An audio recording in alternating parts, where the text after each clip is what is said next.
kita itu disuruh nge-research tentang ya tempat-tempat historikal. Aku paling itu seneng sama semangat ya waktu meski ketemu sama sekolah di India. Bukan soal seberapa banyak pengetahuan atau knowledge yang dipunyai siswa, tapi sebetulnya bahwa mereka itu bisa memahami yang namanya commonalities. Biasanya kalau sudah saling terkoneksi dengan orang tua, siswa, parent ini, mereka punya feedback apa yang positif tentang sekolah Chungchung ini?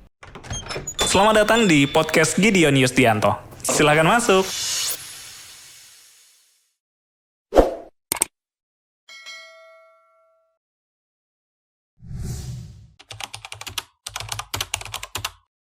Hanli, baju kita sama ya warnanya ya. Oh iya sih. Yang membuat biru ya. Iya, yang membuat beda adalah saya nggak ada labelnya, dia ada labelnya tuh ya. Oh, logo. Chungchung Christian School, waduh, ya sekolah di sana kelas berapa Han? Kelas 8 tahun ini. Kelas 8 tahun ini ya. Chungchung Christian School ini yang saya tahu kan kurikulumnya IB ya. Oh iya. Kamu sebelumnya sekolah bukan di Chungchung ya? Bukan. Berarti non IB dong? Bukan. Oke. Bukan non-IB. Nah, ya, bukan IB sih. Apa yang kamu rasakan beda antara IB sama non-IB? Ya, kalau non-IB itu kita itu cuma diberikan materi, habis itu langsung tes gitu. Gak ada banyak praktek misalnya itu. Tapi kalau di Chungchung itu, kita itu disuruh untuk memiliki lebih banyak praktek dan problem solving skills and critical thinking skills. Misalnya kita itu harus melakukan research ya. For example, tadi pagi itu kita itu melakukan research buat anak-anak di Inggris di dalam kemiskinan. Ya, dulu mungkin kemiskinan, angka kemiskinan di Indonesia 82%. Mikirin ngafalin 82%-nya gitu ya. Kalau ini kan cari gitu ya data faktanya. Iya, nyari dulu, habis itu ya nambah-nambahin yang benar, kalau enggak ya yang salah betul. Beda-bedain. Berarti nggak suka ngafalin? Gak terlalu sih. Berarti banyak yang lupa ya yang dulu dihafalin di sekolah-sekolah yang non IB ya. Tapi di sini lebih happy, lebih menikmati dengan kurikulum IB-nya itu ya. Iya. Oke. Ada lagi project yang sedang kamu lakukan? Research yang kamu lakukan? Ada sih. Kita itu melakukan Ayanas ya. Kita itu disuruh nge-research tentang ya tempat-tempat historikal seperti Great Wall of China atau tempat-tempat yang lain seperti ya Great Wall of China gitu. Ya. Oke. Berarti happy tentunya ya kalau sekolah di situ ya. Oh, di tentu CCS happy ya. dong. Faktor apa lagi yang bikin kamu happy sekolah di Chungchung Christian School? Teman-temannya ya rasanya lebih peduli sih sama aku. Apalagi gurunya ya juga berkompeten. Mereka itu ya juga nge-support kita apapun yang kita lakukan. Kalau kita salah, mereka itu membetulkan kesalahannya kita. Oke. Gurunya asik-asik semua ya? Oh, asik dong. Gak ada yang galak? Gak ada. Gak ada yang killer? Gak ada. Asik. Oke. Kalau gitu harapan kamu dengan adanya Chungchung Christian School ini apa harapannya? Ya, bisa bertumbuh imannya saya lebih banyak. Juga saya itu bisa berprestasi. Prestasi oke, imannya juga oke ya. Oh iya. Jangan lupa ada ekskulnya juga toh. Oh iya jelas. Buat penghilang stres biasanya ekskul itu ya. Iya. Ada apa aja yang kamu tahu ekskul di sana? Ada painting, band, dancing, habis itu basket, habis itu ada coding juga. Wih, aku tebak kamu kayaknya ikut coding ya? Enggak sih. Wih, enggak ya? Terus apa? Ikut basket. Wih, pantesan posturnya tinggi banget ya. Posturnya tinggi, nilainya juga harus tinggi, berprestasi banget gitu kan. Iya. Aku pikir kamu sekolah di situ terus ngikut temen karena itu pacar kamu. Enggak? Bukan. Bukannya tegas banget. Bukanlah. Belum waktunya pacaran ya guys. Oke, jangan ya Dek ya, jangan pacaran dulu ya. Oke, makasih Hanli. Kimberly, hai. Waduh, ini kayaknya saya lagi podcast sama dokter ini. Wajahnya wajah dokter banget soalnya. Kimberly kan sekolah di Chungchung Christian School juga ya. Iya. Sekolah yang menganut prinsip kekristenan gitu. Nah, penerapannya gimana? Nilai-nilai kekristenan di Chungchung ini? Jadi aku ngerasa selama sekolah di Chungcheong ini kerohanianku semakin bertambah. Nah, karena melalui kegiatan yang pertama morning devotion. Nah, jadi setiap pagi kita tuh belajar menyisihkan sedikit waktu kita untuk Tuhan. Nah, yang kedua itu kegiatan student chapel. Jadi setiap bulan itu kita mengikuti kayak ibadah siswa gitu. Nah, di sini kita belajar bukan hanya melayani Tuhan, tapi kita juga bisa belajar untuk melayani sesama melalui pengembangan bakat yang kita miliki seperti bermain musik dan juga memimpin puji-pujian. Oh, jadi nggak cuman iman up ke personal, tapi juga diajar untuk melayani, untuk care ke sesama juga gitu ya. Wow, luar biasa. Nah, ini kalau ngomong soal mata pelajarannya, di Chungcheong tuh sulit nggak sih? Awal-awal sulit, tapi lama-kelamaan mulai enjoy. Mata pelajaran apa yang paling kamu seneng nih? Ada banyak ya pastinya ya. Aku paling suka itu sama PPKN. Wih, barusan saya tahu ini favoritnya malah PPKN. Kenapa? Karena aku pengen tahu lebih, kan di Indonesia banyak pulau kayak kepulauan. Nah, memiliki budaya sama ciri khas yang berbeda-beda. Nah, itu aku pengen kayak mengeksplor lebih. Jadi nggak cuma tahu budaya yang ada di Jawa, tapi juga ada budaya yang di luar Jawa juga tahu. Tertarik menginvestigasi kebudayaan di Indonesia ya lewat PPKN itu ya. Oke. Itu ekskulnya, itu mata pelajarannya. Kalau ekskulnya? Kalau ekskulnya, kamu ikut apa ini? Aku ikut coding. Wih, ini dahsyat luar biasa ya. Sukanya budaya, tapi ekskulnya coding. Kenapa dengan coding mau main-main apa ini? Enggak sih, coding aku pengen belajar coding tuh karena kan sekarang kita itu ya hidup di zaman yang menggunakan teknologi AI. Nah, jadi aku tuh pengen bukan hanya bisa menggunakan AI, tapi juga menjadi orang yang membuat AI. Oke. Kalau gitu kayaknya Chungcheong ini perlu menugaskan Kimberly untuk bikin sebuah aplikasi yang memadukan memadukan budaya-budaya di Indonesia supaya orang tuh bisa tahu budaya-budaya di situ dengan cuman klik doang gitu ya. Kayaknya kamu harus bikin begitu. Sekarang di coding itu kita lagi belajar buat website. Wah, tuh kan. Jadi misalnya saya tinggal klik gitu, oh ini Jawa, oh ini budaya-budayanya, oh ini pakaiannya, oh ini bahasanya gitu ya. Kayaknya kamu harus bikin itu deh. Oke. Jadi ekskul bikin coding nggak stres ya, karena itu kesukaan kamu ya? Awalnya aku ikut ya lumayan kesulitan, cuman lama-lama udah mulai enjoy. Ya. Fasilitas di Chungcheong Christian School ini ada banyak ya? Ada banyak ya? Lengkap ya? Lengkap. Yang paling sering kamu pakai apa? Aku paling sering pakai meja pingpong, tenis meja. Oh, suka olahraga juga? Nggak terlalu sih. Lah kok dipakai katanya? Soalnya lebih suka dipakai. Kan sebelumnya nggak bisa main pingpong, tenis meja, tapi waktu Chungcheong ngasih fasilitas itu tenis meja, jadi aku pengen nyoba mainnya gimana. Jadi aku minta tolong temanku sama guru ngajarin gimana cara main pingpong. Itu menggunakan fasilitasnya di mana? Jam-jam istirahat gitu? Iya, di jam istirahat. Oh, main pingpongan gitu ya. Iya. Ya, untuk menghalau stres gitu habis sekolah gitu seharian. Nah, terus pengalaman menarik yang kamu rasakan gitu ya dalam mengikuti kegiatan-kegiatan di Chungcheong ini apa aja? Kegiatannya ada banyak pastinya. Ada banyak. Cuman aku paling seneng sama semangat ya waktu meski ketemu sama sekolah di India, Silver Oaks. Jadi di sini mereka tuh juga sekolah yang menggunakan kurikulum IB. Jadi waktu itu kita nge-share tentang budaya kita masing-masing. Jadi kayak misalnya budayanya mereka, makanan khasnya apa, baju tradisionalnya apa. Kenalan dengan siswa-siswa di India ya. Mereka juga pakai kurikulum IB soalnya kayak gitu. Oke. Sekarang coba sebutkan 3 kata ya Kimberly yang menggambarkan perasaan kamu. Aduh, saya ini bisa sekolah di Chungcheong Christian School. 1, semangat. Oh, berarti anak-anaknya semangat semua ya. Guru-gurunya semangat semua di sana. Oke, terus yang kedua? Terus yang kedua happy. Terus yang terakhir itu termotivasi. Semangat, happy, Termotivasi. Iya. Oke. Termotivasi untuk jadi apa kalau begitu? Aku di Chungcheong tuh termotivasi untuk mencoba hal baru. Wih, seneng ya explore hal-hal baru gitu ya. Apalagi kurikulumnya kan IB ya. Banyak research itu kan kamu banyak meneliti hal-hal baru nantinya kan di situ kan. Ya wes, yang terakhir, harapan kamu untuk Chungcheong Christian School ini apa?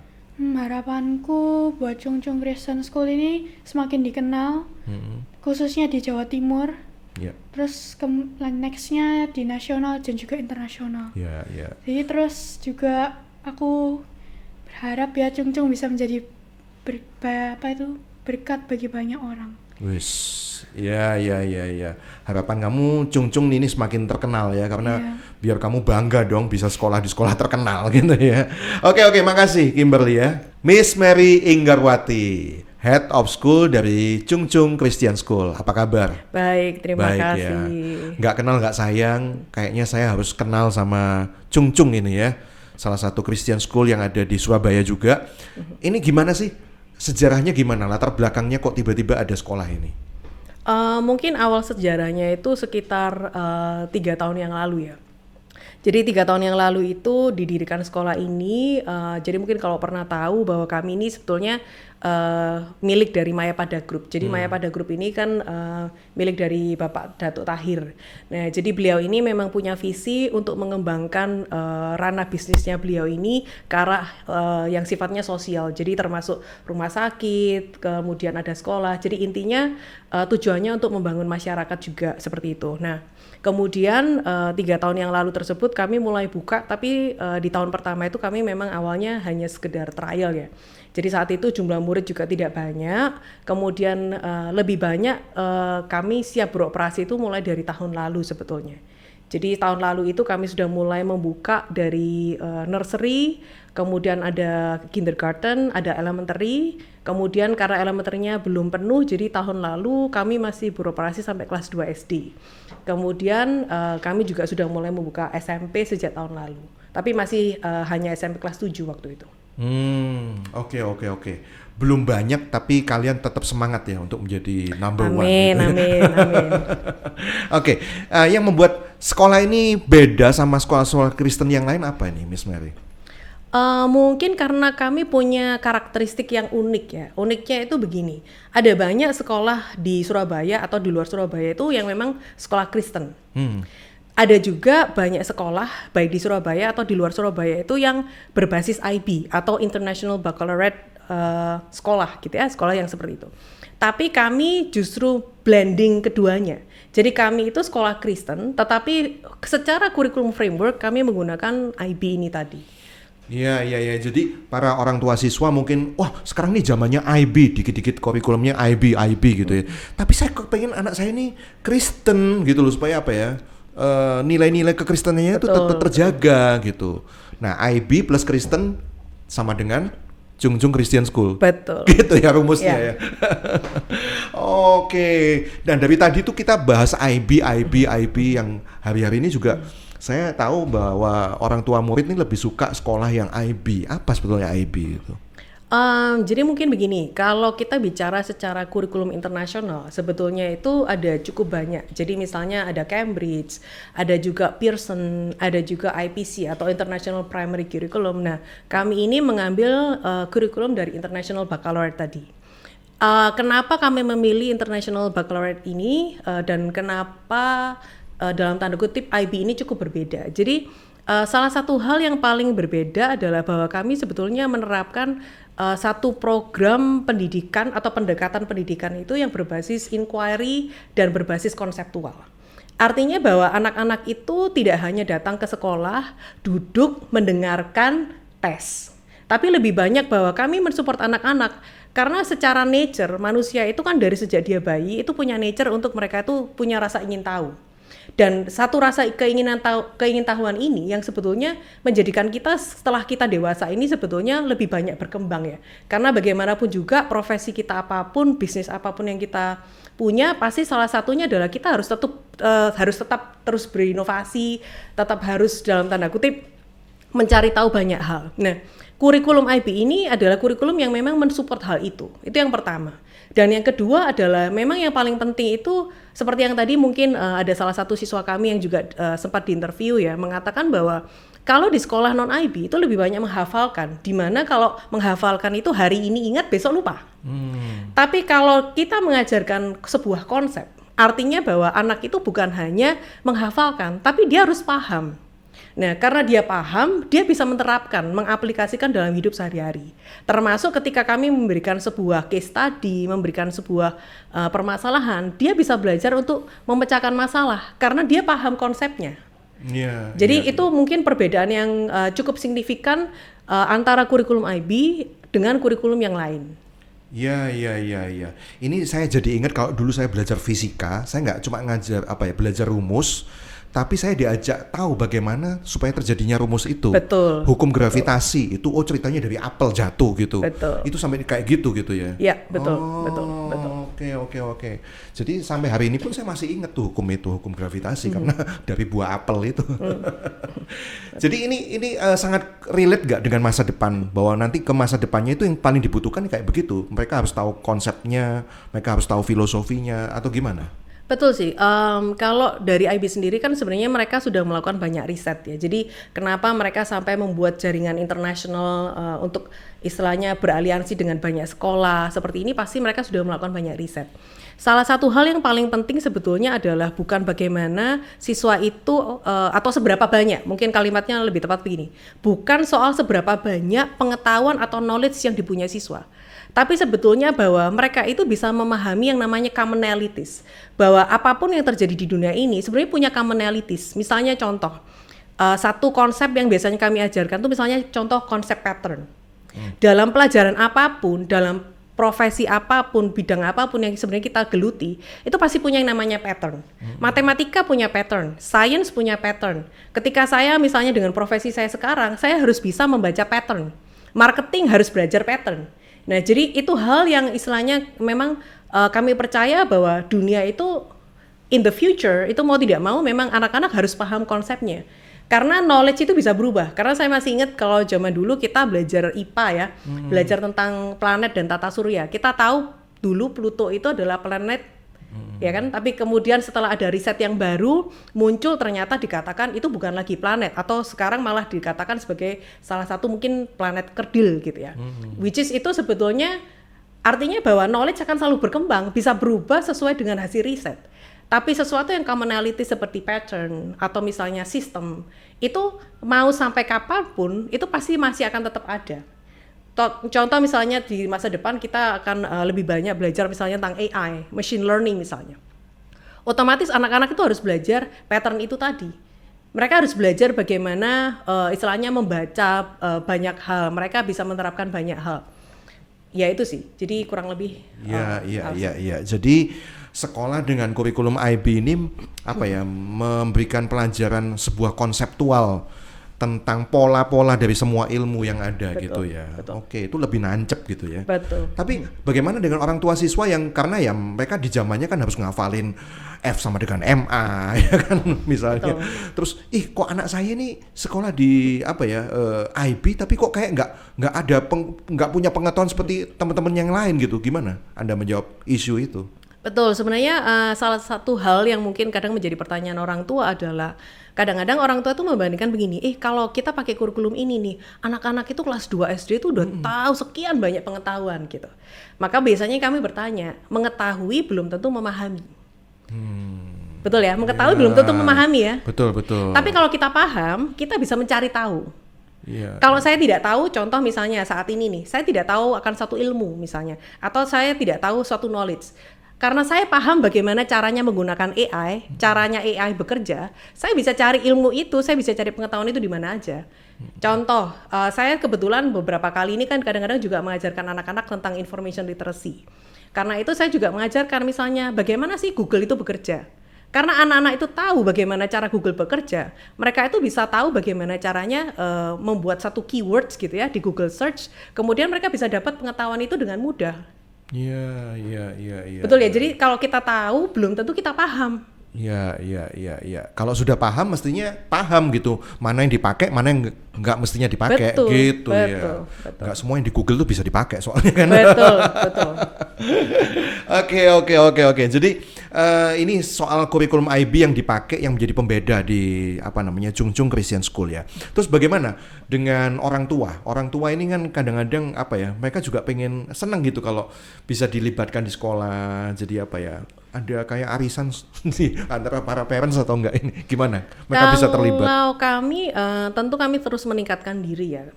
Kami memahami bahwa kami ini sekolah yang istilahnya usianya masih 2 tahun, 3 tahun di mana kami terus mengembangkan. Contoh misalnya yang tahun ini, jadi kami mencoba untuk punya beberapa event untuk orang tua, termasuk bagaimana caranya kami juga membantu mengedukasi orang tua. Karena terus terang saja kami ini berlokasi di daerah Surabaya Timur, di mana kurikulum IB itu bukan sesuatu yang cukup familiar gitu, bukan sesuatu yang cukup terkenal istilahnya begitu. Jadi kami terus berupaya untuk mengedukasi orang tua lewat talk show misalnya, lewat pertemuan dengan orang tua. Kami di sini juga ada istilahnya kami PSG atau Parent Support Group. Jadi kami punya satu representatif dari setiap grade begitu ya, yang kami akan selalu ajak meeting secara rutin, termasuk masukan dari mereka. Kemudian kalau nanti kita misalnya ada satu event atau talk show, kira-kira talk show yang bertopik apa atau bertemakan apa sih yang kira-kira dibutuhkan orang tua. Kemudian apapun masukan mereka ya, jadi kami berusaha untuk kami jadi partner buat mereka. Termasuk hari ini kami juga punya yang namanya sharing day. Jadi selama 1 minggu ini kami punya sharing day di mana bahwa orang tua itu secara optional ya. Jadi mereka tuh bisa datang ke sekolah, mereka itu bisa keliling sama putra-putrinya mereka begitu ya, untuk mereka mendengarkan presentasi dari anaknya, mereka diajak keliling, lihat display kelas, putra-putrinya bisa menjelaskan ini yang mereka pelajari. Jadi dengan begitu mereka jauh lebih bisa merasa bahwa anak saya sudah seberapa ya progresnya ketika mereka belajar begitu. Dan kayaknya sudah tepat nih program-program sekolahnya gitu ya. Mereka bisa ngerasa kayak gitu kan. Mungkin saya bisa ibaratkan kalau dalam politik gitu, sekolah ini sebagai lembaga eksekutif, terus orang tuanya ini lembaga legislatif ya, DPR-nya yang memantau gitu ya. Betul. Dan kalau ada kebijakan sekolah program apa kan saling rundingan gitu ya. Betul. Dilibatkan juga kan legislatif alias DPR-nya. Mereka juga memonitor, mereka juga memberikan masukan ke kami sih. Iya. Oke. Nah, itu biasanya kalau sudah saling terkoneksi dengan orang tua, siswa, parent ini mereka punya feedback apa yang positif tentang sekolah Chung-Chung ini? Tahun lalu kami sebetulnya jadi sebagai sebuah sekolah kami pasti mengumpulkan data dong. Data itu termasuk salah satunya adalah survei, baik itu kami kirimkan ke orang tua ataupun kami kirimkan ke anak-anak. Jadi kami mendapatkan data tersebut berdasarkan dari hasil feedback mereka, termasuk hal positif dan masukan ya. Nah, termasuk juga dari PSG yang sekarang berjalan itu ada masukan positif, juga ada masukan yang memang kami harus improve begitu. Biasanya beberapa hal yang kami lihat sebagai masukan yang positif itu, yang pertama itu mengenai kerohanian anak. Jadi anak-anak yang kami didik saat ini itu sebagian besar dari orang tua itu mengakui bahwa itu dampaknya bisa dibawa ke rumah. Contoh misalnya begini, anak nursery kami ini salah satu contoh nyata ya yang saya dengar memang dari orang tua putra-putrinya sendiri ya. Waktu itu saat meeting beliau menyampaikan bahwa saya senang sekali gitu anak saya bisa sekolah di Chung-Chung, karena bahkan ketika di rumah anak kami ini yang masih nursery, masih umur 2 tahun 3 tahun itu dia bisa mulai mengajak orang tuanya itu berdoa bersama loh. Jadi bahkan ingetin, "Ma, ayo kita doa sebelum tidur." Jadi itu suatu kebiasaan yang memang terbawa sampai ke rumah gitu. Terus yang kedua juga kalau dari sisi akademis ya, anak-anak itu memang kami sengaja kami didik untuk mereka itu berani menyuarakan opini, berani sharing their thoughts gitu ya, pemikiran mereka. Dan memang kami fasilitasi untuk mereka dalam arti kamu mencoba dengan banyak practices, kamu mencoba men-sharingkan pemikiranmu seperti apa, kemudian hasil dari proses berpikirmu itu seperti apa, sehingga mereka bisa jauh lebih confident. Dan biasanya orang tua juga menghargai sekali ya anak-anak mereka yang dulunya tidak mau bicara, sekarang bahkan bisa mencoba untuk sharing opini, ide mereka, bisa sharing hasil kerja mereka. Secara communication skills juga anak-anak itu lebih lebih independen, mereka juga lebih percaya diri lah. Itu yang biasanya sering kami dengar dari mereka sih. Iya. imannya mungkin sudah lebih ke next level daripada biasanya sebelum sekolah, ya kan? Terus lebih kritis. Anak-anak sekarang juga lebih kritis loh ya, Miss ya. Betul. Kenapa begini, kenapa begitu, ya kan? Terus bagaimana juga sekolah ini juga bisa membentuk mereka ini bisa bersosialisasi kan dengan teman-teman mereka juga gitu kan. Oke, selain pelajaran-pelajaran yang tadi berbasis kurikulum IB tadi ya, apa saja ini yang disediakan oleh Chung Chung Christian School di luar pembelajaran? Kalau di luar dari pembelajaran di dalam kelas ya, jadi kalau di dalam kelas yang pertama pasti kami menyediakan yang namanya field trip. Jadi field trip ini kalau mungkin di sekolah lain lebih sifatnya have fun ya. Tapi kalau buat kami field trip itu sangat penting karena itu adalah salah satu sarana untuk siswa itu mendapatkan data. Jadi karena topik ataupun tema dari sekolah IB itu cukup berbeda. Misalnya contoh, kemarin kelas 2 itu sedang belajar tentang roles in the community. Nah, ketika ada sebuah tema seperti itu, anak-anak itu waktu itu visit ke Bank Mayapada, juga waktu itu visit ke Damkar gitu ya. Jadi mereka ketika visit di sana, mereka sebetulnya belajar apa ya fungsinya bank buat komunitas. Kenapa bank itu perlu? Kalau misalnya tidak ada bank, kenapa? Terus kemudian bank itu menyediakan apa saja sih layanan untuk membantu masyarakat. Termasuk juga yang ketika di Damkar atau pemadam kebakaran juga seperti itu. Yang kedua, kami juga terus mengupayakan untuk kami bisa bekerja sama dengan beberapa institusi. Jadi ada beberapa program yang tahun ini kami akan coba lakukan, jadi lebih banyak berkolaborasi dengan sekolah-sekolah IB sehingga anak-anak itu bisa punya kesempatan untuk virtual conference sama anak-anak di tempat lain. Mereka bisa belajar debat dengan anak dari sekolah lain itu secara virtual ya, karena memang secara jarak itu ya memang cukup jauh sehingga saat ini kami bisa fasilitasi secara virtual. Selain itu kalau di MYP kita memang ada program khusus itu semacam retreat atau leadership camp itu yang memang betul-betul di luar. Mungkin kurang lebih itu sih yang saat ini sudah kami lakukan ya. Iya. Ada satu yang kurang dilakukan. Belum media visit atau field trip ke sini gitu. Oke, nanti bisa difasilitasi. Karena nanti kenapa ada radio? Apa pentingnya radio? Ya kan. Betul. Terus apa pentingnya podcast? Kenapa podcast itu bisa terselenggara gitu kayaknya? Betul. Ya. Bisa nanti saya minta teman-teman guru untuk bisa berkunjung. Oke. Kalau begitu ini gimana? Mulai buka pendaftaran untuk Chung Chung Christian School ini mulai kapan? Kami sebenarnya sudah mulai buka pendaftaran untuk tahun ajaran depan ini sudah dari bulan Juni. Yeah. Jadi dari Juni tahun lalu kami sudah buka. Terakhir kami kemarin akhir Agustus sampai awal September kemarin kami juga ikut di Edu Expo Galaxy Mall juga ya. Nanti kedepannya kami juga tetap sampai hari ini pun ada trial class, ada tes observasi siswa dan lain sebagainya. Jadi kalau misalnya nanti ada orang tua yang mungkin tertarik untuk ingin tahu lebih jelas, mereka bisa coba visit ke IG kami di chungchung.school. Kemudian nanti di situ ada nomor kontak marketing kami. Jadi orang tua yang berminat untuk trial class boleh langsung kontak ke Markom, itu gratis. Iya. Sekarang sih zamannya udah scroll IG ya. Betul. IG-nya tadi @chungchung.school. Chungchungnya ini bisa dieja tulisannya. CHUNG. Iya. CHUNG. Oke. .school. Schoolnya tahu dong, SCHOOL ya. Oke. Chungchung.school ya. Itu Instagramnya, di situ lengkap. Kalau mau kepo-kepoin juga tentang kegiatan-kegiatan siswa di sana, ya kan? Ada juga nomor marketing kalau misalnya tertarik untuk putra-putri Anda bersekolah di sana, ya. Miss Mary Inggarwati, Head of School dari Chung Chung Christian School, terima kasih buat obrolannya kali ini. Menarik sekali. Harapan saya tadi salah satu harapan dari siswa-siswa yang saya wawancarai, katanya biar Chung Chung Christian School nih semakin terkenal. Amin. Aminnya buanter lagi. Terima kasih sudah menyimak podcast Gideon Yusdianto. Subscribe di channel Batra Yuda FM.